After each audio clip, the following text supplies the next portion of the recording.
everybody? Soren Baker here on Unique Access, and today we have the honor and privilege of joined by Mr. Lighty. Thank you for coming through, sir. Peace, bro. Thank you for having me. Yeah, man. It's Well, thank you for coming through. Really. Yes, we're at Lighty's Hollywood Digs. My Hollywood Digs. Compliments of JB and the little guy. Yes. Tommy.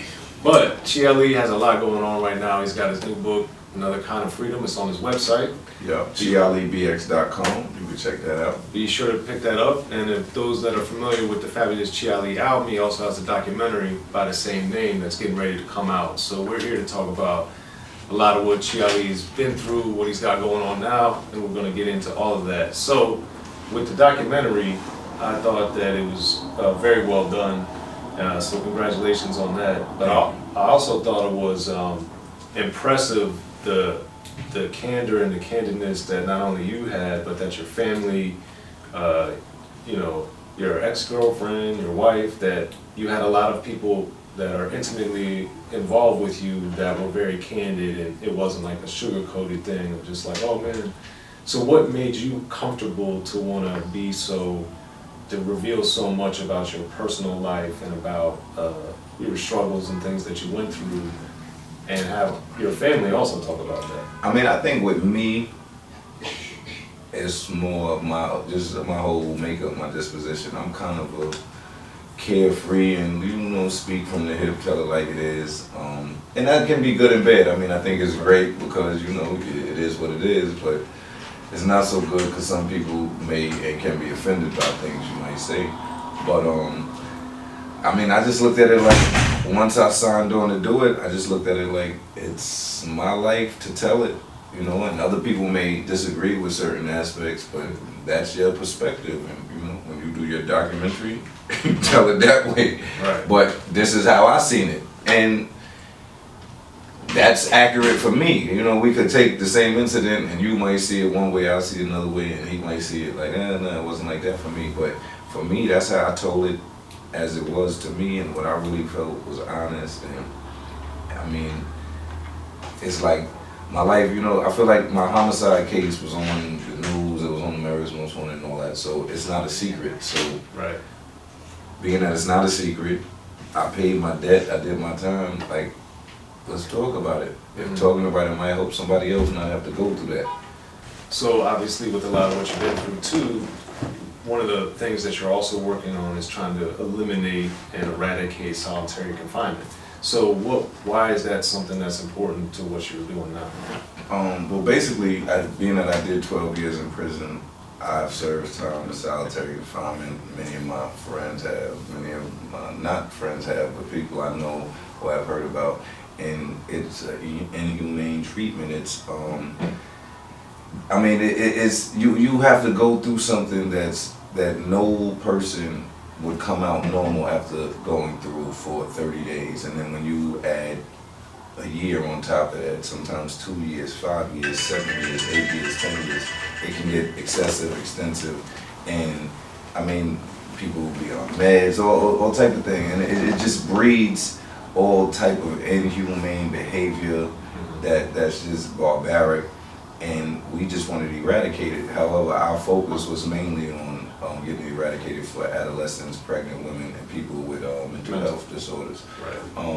And it's like, because those type of people, it's like if you got a mental health issue, how is putting you in a room with nothing gonna better you? Right. That's not addressing the issue, that's throwing the issue in the room. Right. It's confining the issue. Right, but one day the issue got to come out. Right. So, and then with pregnant women, I mean, do we even gotta explain why that shouldn't be? I mean, that's just crazy. Right. And especially with, all type of hormones and, emotions and things that women go through while pregnant, with their bodies going through. I mean, you want the best care. You want to have a clear mind, not stressed out about whatever is going on in the can. And lastly, with adolescents, I mean, studies have shown that the adolescents' minds at 15 and 16 isn't even fully developed enough where that can really stunt their growth. And I mean, it's no benefits of it. Like I said, if me and you have a fight and they put you in one cage for 4 weeks and me in another, we might still have anger issues. We got to address these issues, and I think it's imperative because me being a black man and the prison system is filled with young black men and black boys and just people with black and brown faces. And it's imperative that we address our anger issues because we're, as a people, like my people are very angry. Like I don't know why, like we're just angry. It could be something like a disagreement about who's the best basketball player that'll turn into somebody getting shot or something. And that's a deeper issue. Right. And it's not single to one city or one state, it's all over America. And when did you realize, speaking for yourself especially, when did you realize your own anger issues? I mean, I'm still realizing it now. Like sometimes I know my demons aren't going. Just the way I may react towards somebody on the street, and most of the time it's people that look like me. You know what I'm saying? It's sad to say sometimes it's people that look like me that do silly things and provoke you. But a lot of that is I'm in black neighborhoods, so my demographic, I'm not really around a lot of white people too.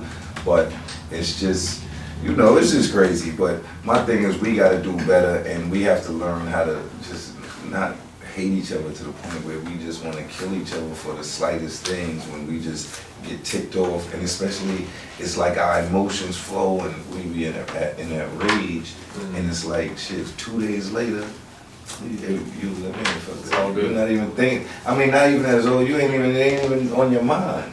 Well, even like, But you sometimes that 2 days when it's not on your mind, some motherfuckers are sitting facing 20 years now. right. Well, it also seemed like with the incident that led to your incarceration, the shooting, it just seemed like even that, what you talk about in the documentary, that it was a very short thing. Yeah, just making harsh decisions, emotional, mad, and just, oh fuck that. And that's the black man's go-to. Fuck that, you know. And you can't breed positivity and have positive progression with a fuck that attitude. It's like if everything is fuck that, then nothing matters. So how did you then make the change? What happened? I think it happened around, I guess, 06, 07. I mean, I think it's a process. A lot of it is just maturing. Okay. Prison can be humbling. It's a humbling experience. So a lot of it was just maturing and just being humble and just being able to sit back and watch and see what's going on and realizing that it's not an accident, it's not by design, and also realizing that if you want or don't want to be a certain place or want to be a certain place, you got to make arrangements and moves and prioritize things that's going to make that pop and make those goals achievable. It's like if I don't want to be back in jail or I don't want to be in the box, it's imperative for me to do shit that's legal. Right. And, or you know what I mean? Like, right. It's They just, go hand in hand. yeah, right? So Yeah. it's just about making sense. And a lot of times I feel, for me, a lot of times, for me and my people, we just don't dream realistically. Like everybody's not going to be the rapper or Jay-Z or LeBron James. And it's just about dreaming realistically. Like if you say you want to open a business, then you should know something about business. Do you know how to budget, payroll, like all type of shit, security, or there's so many dynamics to a business that you don't just show up. It's more than just, yo, I'm gonna start a business. Let me get $5,000. Help me start. Like, nah, you gotta really, like as black men, we gotta start being smarter and really looking ourselves in the mirror and going after legal shit with that same vigor that we go after the illegal shit. You know, the same way you grab your gun, like, nigga, you better give it up for it. You got to go after legal shit with that same vigor. Like, nah, I'm not going to jail. I'm gonna do this till I get it. And just learn to love each other. I don't know why my people, like this whole shit with Nipsey got me a little fucked up, but it's just like we just got so much hate in us and rage and anger in us. We just got to figure it out, though.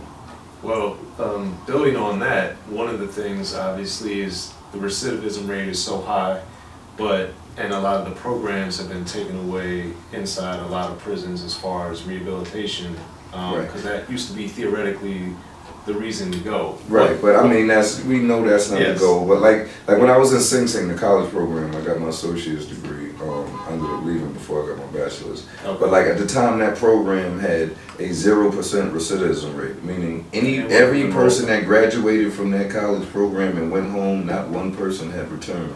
So that would tell you what, give these motherfuckers some schooling. Right. But they shutting down the schools and the jails. So it's We kind know of, that. you know what I mean? So it's definitely not the goal, but you know, it's politics. Well, it's politics, of course, but building on that point, since you had the fortune to be able to do it, you also had the opportunity to not do it. So what you talk about in the documentary, The Fabulous Chiali, about how you got so into it. So what made you, I know you also talk about your friend who kind of recruited you to do the speaking inside, but then also... I mean, my friend, and he definitely helped fuel me. But at the end of the day, it came down to just looking in the mirror and like, yo, I'm gonna do this shit. Like, I'm gonna do this shit. I'm gonna get a good grade. Like, she want me to read this shit, I'm gonna read it. I'm gonna do it. Like, I'm gonna do it. Right. And you can complain, damn, I gotta do it. But just sometimes you gotta just get to it and just get through the process. A lot of the whole school thing is just the process of getting through things. I mean, a lot of the shit you learn in school you may never use, but it's the process. And especially, I keep going back to my black brothers, because we don't want to go through the process. We just want the money and the fame and the glitz and the glamour without the process. We want to take the shortcut. And it's like, it's cool to take the shortcut, long as you know the long way. You know what I'm saying? You got to know the process, though. You can't just think it's not there and everybody just started at the top, because it's an illusion, man. Right. And it's an illusion, and that's why motherfuckers be mad and hating, because they think you just got there and wondering why it ain't working for them. Right. You know? Yeah. And then one thing that I thought that was great that you also show in the doc, Fat Joe in particular really embracing you when you got home. And what were your thoughts of, man, I've been away for so long, and even the last couple of years you weren't out like when you had the album The Fabulous Chiali, it wasn't the same level. I mean, like when I was in prison, I didn't know what it was gonna be, so I would go through spurts like 6 months. I might write a lot of music. Yeah, we gonna make it pop when I get home. Then it would be the next 6 months I'm not writing. Like, you got time to do, ain't nobody think about no Chiali type mood. And so I didn't know what it was gonna be. I didn't know how the world was gonna take to me. So I didn't know, like, damn, should I pursue it?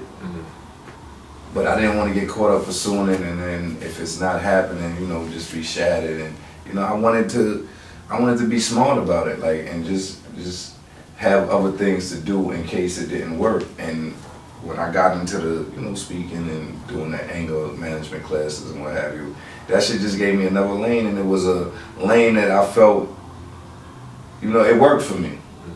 You know, it worked for me. So I really wasn't sure. And then when I came home, as luck had it, or unfortunate luck, baby Chris passed, and I bumped into Fat Joe, and he embraced me. Now, of course, when I was locked up, I was thinking certain dudes would embrace me, but at the same time, I knew they might not, and I wanted to keep real conscious and be really cognizant that no one owes you anything. Right. You know, and just because a motherfucker might have $10 or $20 million, that's he his don't owe money. you anything. Right. You know what I'm saying? The fact that you did 12 years in jail in the hood is some commendable shit and all of that, but he doesn't owe you anything. No one owes you anything. Right. And I think a lot of people get caught up with that and really get caught up thinking, yo, when I come home, it's gonna be this, that, and the third, because they see the pictures and the glitz, but they don't realize it ain't too many people just giving away money out here. Right. You know what I mean? But anyway, when Joe and I got up, he embraced me and flew me out to Florida, and I guess I just took that as, I guess this is what I'm supposed to be doing, like, Okay. cause he just flew me out like, yo, we just doing some cool out shit. And next thing I know, we're in the studio. So of course, back in the day, you guys were both on Relativity. Oh yeah. So what was, how did you see the evolution of Fat Joe from Fat Joe to Gangster to Fat Joe, the guy that flew you down to Miami? I mean, you're talking about day and night, but I seen, even Fat Joe the Gangster, he wanted to rap. He wanted to be the Puerto Rican motherfucking kingpin of this rap shit. Mm-hmm. And that nigga made up his mind that that's what he was gonna do, and he done it. You know what I'm saying? He did it by any means necessary. He got it done. You know, and he I'm sure it wasn't an easy role for him. I know it wasn't, because the Flojo days, you know, we was really grinding. But consistency and persistence, he did the damn thing. Now, I think like even when he fell on, like not when he fell on rough times, but we know with the whole tax shit. Right. And he was down, like yo, he hadn't had a good record, a big record in a while.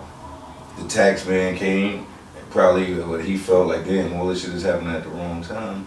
But that persistence, he came back and all the way up and it's life again. Right. You know what I'm saying? And I'm proud, like yo, because he showed me love before he had that life again. You know what I mean? So it wasn't like he was just rolling in the dough like, yo, yeah, yo, I got this to give you. No, that was love. You know, and I appreciate him, Rich, like the whole Terror Squad crew, Percy, like that's extended family for me. You know? So big shouts to Fat Joe. And baby Chris, of course, unfortunately he passed away as well. With him, now in retrospect, seeing how the music industry has evolved and now being back part of it and everything, what do you see that he taught you, some of the lessons back in the day that you can still apply today? I mean, the main lesson I learned from Chris, and he didn't really teach me, I just learned it from watching him. Okay. It's just like he was the first person that I seen really that was from where I was from. Like that I seen like you could do it, and he wasn't doing it with crack. He wasn't sticking people up. Like he was the first person I seen show me you could do it with music. He was the first person I seen show me you don't have to be the rapper to get money. You can actually not be the rapper and get way more money than the rapper. Shit, get 10%, 20% from 40 rappers. That's better than being a rapper. And I mean, Chris was just dope. I mean, I was young, so much I looked up to him for that I'm probably not even giving him credit for. You know what I'm saying? We go through stages of life, and at that stage of my life, my older brother was locked up. He was incarcerated still. So I probably was seeking some old guidance from a older head. And I was blessed to have gotten that guidance from someone who's on the right track. And in this thing we love and call hip hop. Right. So you have the documentary, but you also have your book. So what made you want to do each one and have them come out? Well, the book, I wrote the book first, so I'll still about that first. The book, more or less, I was locked up, and everybody used to tell me, like, yo, you need to write a book, you need to tell your story. I mean, from even published authors used to tell me that I would speak to or write and tell me, yo, you need to write the story. But I was being lazy, doing some lazy Negro shit, like I ain't no writer. And then when I had maybe 6 months till I was scheduled to go home, I was in Fishkill. I don't know what made me, I just started writing, bro. I don't know what made me sit down and say I'm gonna write my book. But I sat down and started writing, and for like the next 2, 3, 4 months, I wrote my book. Okay. And then with that, I wanted to get, because both your parents are in the documentary, Fabulous Chiali, and with that... How did that one come about? Now the doc came about. Well, go ahead. The doc came about with my brother Tom over there. Basically, Tom stepped to me, me and him met up, and he explained to me that they were hip-hop lovers and skateboard kids, and, his buddy had a booming business and gave him a little budget to do a doc series, and that I was one of the artists he wanted to feature in it. And I was like, let's fucking run it. Okay. So making that also, it's like we had talked about, your family is integrally inserted into the film, and I wanted you to talk about your relationship with your parents, because both of your parents, well, from you, first of all, your mom in particular talks about the heartbreak when you were incarcerated and stuff, and she talks about that in the film in detail. So for you, how were you able to navigate that feeling that your parents were going through? Because, I mean, for me, it was just mainly getting them to understand and know that, like, my decisions isn't based on you being a bad parent or your parenting. Like, y'all did your best. At some point, I feel like streets and, you know, friends, peers, outside influence is gonna take part in a child's life. Like, especially once the kid is like 12, 13. And most black households, the parents work, you know what I mean? So it's like, shit, the kid is gonna have time when you're not there. Right. You can be overprotective, you can say call when you get home, call when you think, call when you breathe. If you're not there, other influences are gonna come into play, whether it's television, music, right. You know, the computer now, it's other influences around. So, you know, you just gotta be cognizant of that. Mm. And then because I remember you said when you were released, you and your father embraced and just cried. So what were your initial conversations like with your dad in particular? I mean, upon release, he just was like, you know, it's over, like you did it. You know, basically like this is a thing of the past, it's time to move on. I mean, my dad, both my parents have been very supportive throughout my life. So, I mean, I've been blessed to have both my parents, not only to have them alive and healthy, but to have them together and just to have dope relationships with both of them. I know I hurt them tremendously. It's like, who the hell has a child and watches a child be born and breeds them and watches their first words and first steps and all the little cute and things you do with a kid to later see their kid in a cage with somebody that looks nothing like them telling them when they can see their kid and when, you know what I mean? Like, that's a fucked up feeling for a parent who, in most cases, you're always able to help your kid somewhat, whether it's financially, you know, some words of wisdom. But when I put myself in that position, I put my dad and both my parents in a position where, you know, they really couldn't do much for me other than pay a lawyer. Right. You know? So then, with your children, how did, now that you've been out several years, how have you gotten to realize fatherhood in a meaningful way? I mean, I think my children, that's probably the best part of freedom. Mm-hmm. Like waking up to my children. You know, they will make it go, man. Like, that's what it's all about. Like, I feel like I probably would be a lot more reckless if I didn't have my children. Okay. They keep me grounded. They let me know. You know, even with my marriage, they probably helped me with my marriage. Because there's times, you know, when me and my wife may go through it where you want to give up.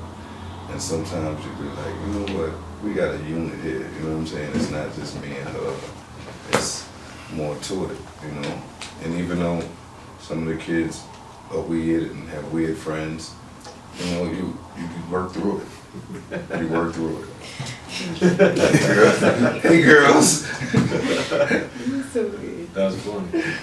So what did you, what's been a specific challenge with your children that helped you with yourself? I mean, the most challenging part for me with it is, you know, I have stepchildren and my biological children, and one of my biological daughters is in New York while I'm in Maryland. So just, you know, just keeping that balance, keeping everybody happy, you know, at the end of the day, I think it's natural to probably love your biological kids more, but then at the end of the day, it's also like, not really, because what would I do for them that I wouldn't do for them? Right. You know what I mean? And then having a daughter in New York, sometimes that can be mentally challenging because it's like I spend a lot of time with my stepkids and I love them like they're mine because they're my children. But it also is like, damn, but you also missing a lot of your daughter's life. You know what I mean? So it can be challenging. And you know, you just want to be the best father you could be for all of them because at the end of the day, none of the children really has to be here. So they just, you know, for like my stepchildren, they kind of forced to be around who their mother chose. So my thing is just to be the best father I could be to them and the best person I could be to them.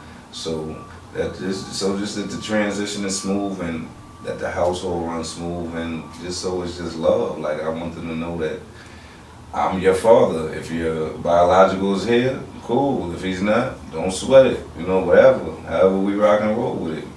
I'm here. You know what I mean? And They can take it, leave it, but they know I'm here. So that's very challenging. It's just with a household. It's just you got a lot of personalities. Right. A lot, and it's a lot of girls. It's women and girls, and it's just a lot. And then I'm a handful, and they don't really listen too well. So it can be a lot. Yeah, mainly you. And but you know, we making it work, and it's like ill because as I'm growing and the kids mature and shit, like my daughter Kayla's right here. Hi, Kayla. But like I just look at our relationship, whereas we used to fight a lot, and a lot of it is just we both kind of probably both stubborn, but like now our relationship just through the years is crazy strong, and we still fight sometimes, but we even fight different now. Like she don't really fuck with me no more. It is. Okay, but it's dope. You know what I'm saying? It's dope that I got all these different people who I could help touch their lives and form and shape and mold it in some way. And then musically, one of the things, since we're about the same age, I hadn't really gotten into writing yet, but I always appreciated the sample with Dwyck from Funky Lemonade. Right. And then how obviously Jay-Z used it and it got popular, I guess. Yeah. So what, with the Funky Lemonade song in particular, what made that something that you liked way back in the day? Well, originally, like the original version was like a song. Chris was like, write a song to this beat. Okay. So I don't really remember how the concept came up. Okay. Probably one of the beatniks came up with the hook and shit and the whole name of the song. But I know that was one of the songs I had written. So it was definitely Chris's idea. And then when my voice changed, we naturally was remixing a lot of the songs on the album, and being that was going to be a single, we remixed it. And it just came natural that, you know, Funky Lemonade, you know, the sample played, it was for the song, right? Right. You know, that was one of, if not my favorite song on the album, so I was just always curious, because Dwyck is also one of my favorite songs of all time. Right. So I was just curious about that. So as far as now, what musically are you working on? Right now, me and my song, we're supposed to be working on an EP. We did like 2 songs, but I don't know if it's gonna happen, only because he's running around doing shit, I'm running around doing shit, and I don't know. You know, the first is the first. When the bills gotta get paid, a lot of the other shit we're doing is paying more the bills, so that's kind of like where more of our focus is. Like right now, I'm more or less running with the book, ChialiBX.com. Check it out. Another Kind of Freedom. Yes. Please support. It's like $20. It ain't a lot of money. Like pick it up. A bag of weed or like a bottle of liquor is $20, and it's gonna be gone. This one you can enjoy for that time you would be drunk or high, cause you're reading it. But then you could keep it forever. Yeah. You could break up the weed on it if you want to. It's much more beneficial. It's much more You know what I'm beneficial. saying? It'll last a lot longer. But yeah, show me some love, bro. I got wild kids, man. Like, I know that's not your responsibility, but we trying to make these kids happy, man. Yeah, it's gotta get paid. You know, show me some love. But it's a dope book, though. It's my life story. It's a dope read. Y'all will love it. Yeah, well, Chiali, man, thanks for letting us come through to visit. Thanks for having me, bro. Yes. To the people, it's ChialiBX on Instagram and Twitter and Facebook and all your social sites. Yes. Appreciate y'all. Unique access. Wrong Chiali. Wrong shit.